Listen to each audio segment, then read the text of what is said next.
Ratusan pengemudi ojek online mengiringi perjalanan terakhir rekan mereka, Afan Kurniawan, 21, yang meninggal setelah terlindas kendaraan taktis Brimob saat kericuhan unjuk rasa di sekitar gedung DPR RI, Kamis, 28 Agustus 2025. Suasana haru menyelimuti rumah duka di Jalan Blora, Menteng, Jakarta Pusat, sejak pagi hingga prosesi pemakaman digelar.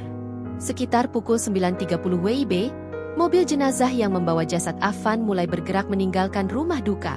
Sejumlah pengemudi ojek online yang sejak pagi memadati kawasan itu langsung membentuk iring-iringan panjang, mengawal kendaraan yang membawa sahabat mereka menuju tempat pemakaman umum, TPU, Karet Bifak. Dengan seragam khas berwarna hijau, mereka berbaris rapi di depan dan belakang mobil jenazah, seakan ingin memastikan perjalanan Afan menuju peristirahatan terakhir berlangsung terhormat. Warga di sekitar Menteng terlihat berdiam di tepi jalan, sebagian mengangkat tangan untuk memberi salam hormat, sebagian lain menundukkan kepala saat iring-iringan melintas. Tangis keluarga dan kerabat kian pecah ketika jenazah disambut doa sebelum akhirnya diberangkatkan ke TPU Karet Bifak. Prosesi pemakaman berlangsung sederhana namun penuh duka. Sejumlah pengemudi ojek online yang ikut mengawal tampak tak kuasa menahan air mata saat liang lahat ditutup tanah. Kehadiran ratusan rekan sesama pengemudi menjadi bentuk solidaritas atas musibah yang menimpa Afan.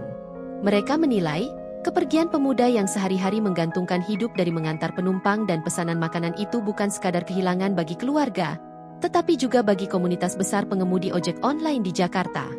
Dia bukan hanya teman, tapi saudara bagi kami semua, ujar seorang pengemudi yang ikut mengantar.